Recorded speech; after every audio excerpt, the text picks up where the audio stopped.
Atrahasis, Tablet 3, page 96.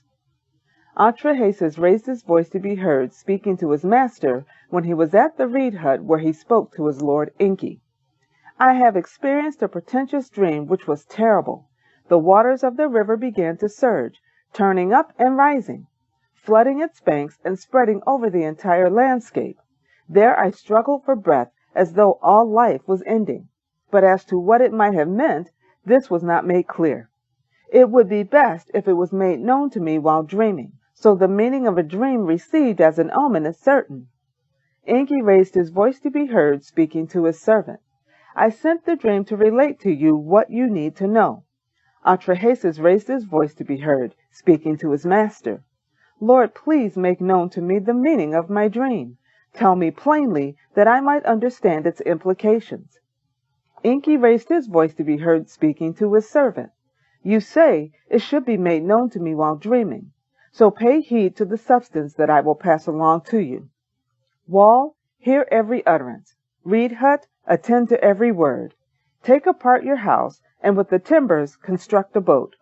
Put aside your property for the sake of saving living things. The boat you construct must be sized with proper proportion. The length of it and the width of it should be equivalent. Put a roof upon it like that which covers the deep Apsu. Cover it all so that even the sun might not peek inside.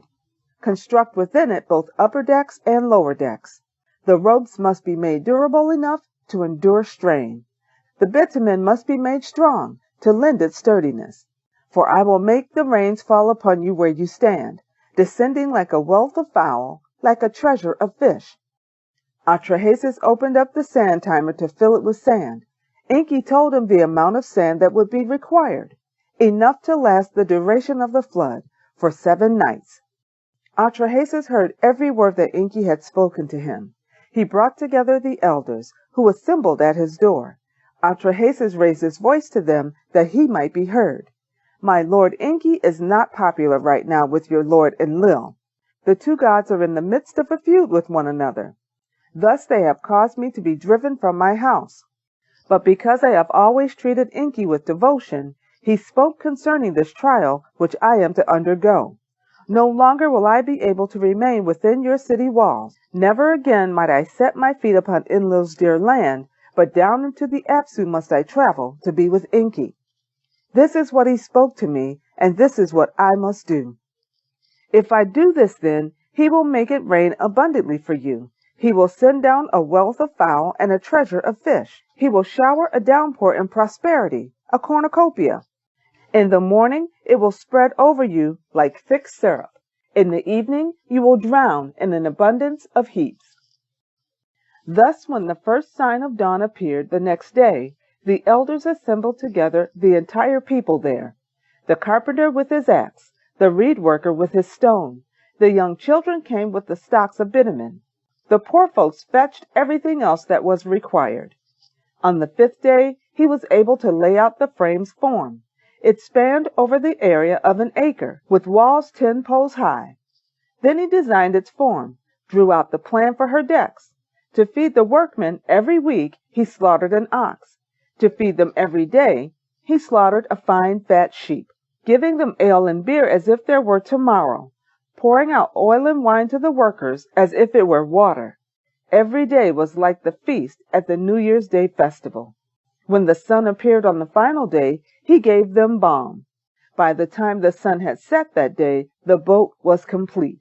Everything that inhabited the meadows he brought in. Everything that inhabited the wild spaces he brought in.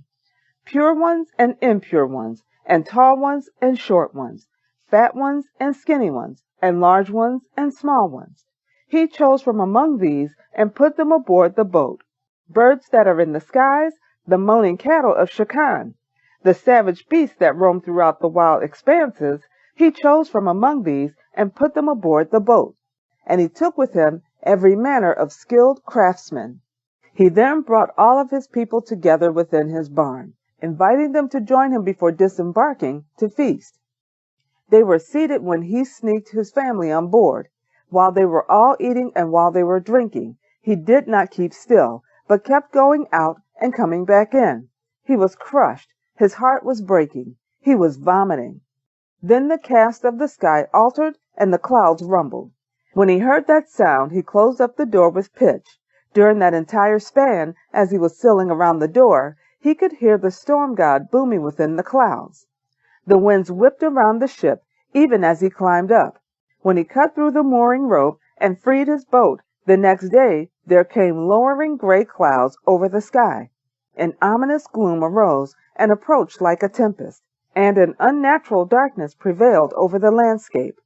This brought the anzu bird forth, flapping and screeching. Overhead the sky resounded. All of the people gazed aloft. Anzu was scratching at heaven with his fearsome claws. Lightning blazed the sky, an earthquake struck the land. He broke through the firmament and formed a gaping hole. From this hole in the firmament the torrent's fury poured. The flood weapon was unleashed upon the people like a war.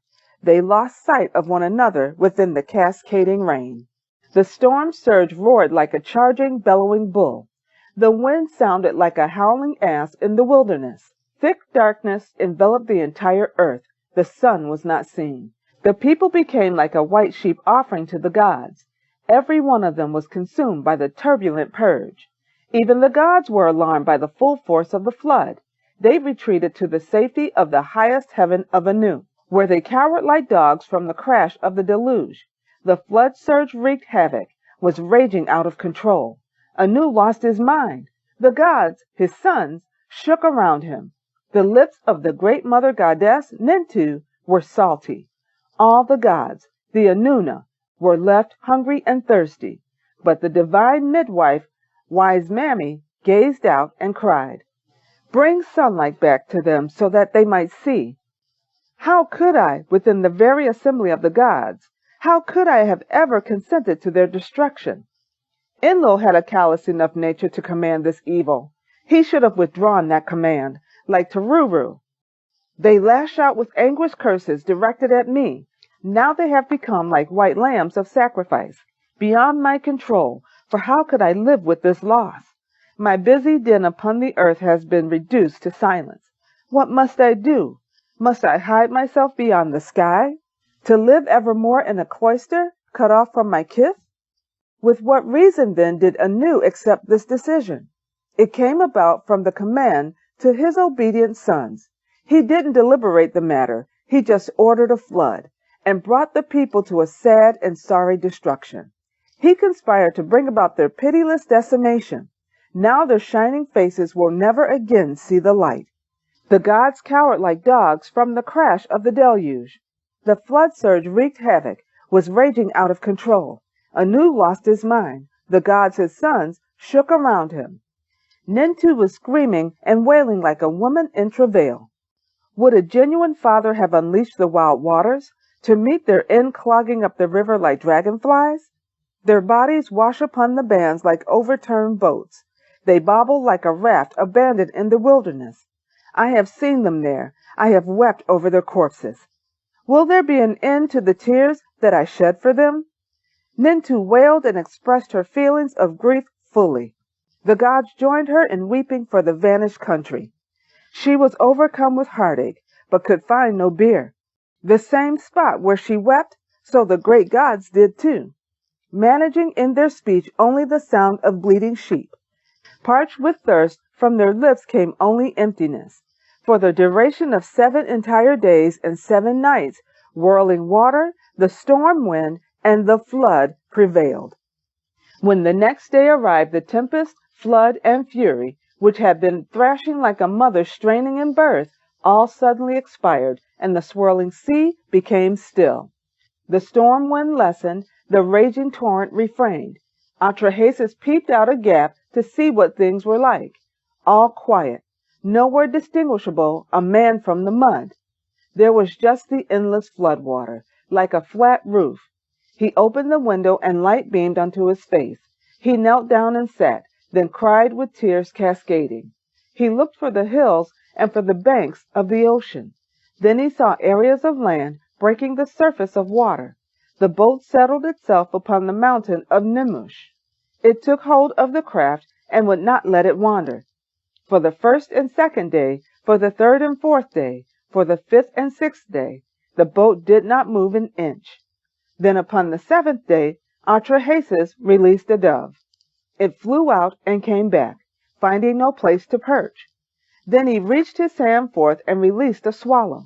The swallow flew here and there, then came back home, for there was no promising place it might alight upon. Then he reached his hand forth and released a raven. The raven flew, and seeing that the waters were receding, it settled to eat, preen, fluff itself, and did not return. He sent out everything in all directions, and sacrificed, setting down the ritual offering on the mountain peak, setting out the jars in 7 columns and in 7 rows, and into them he poured the oils of reed, pine, and myrtle.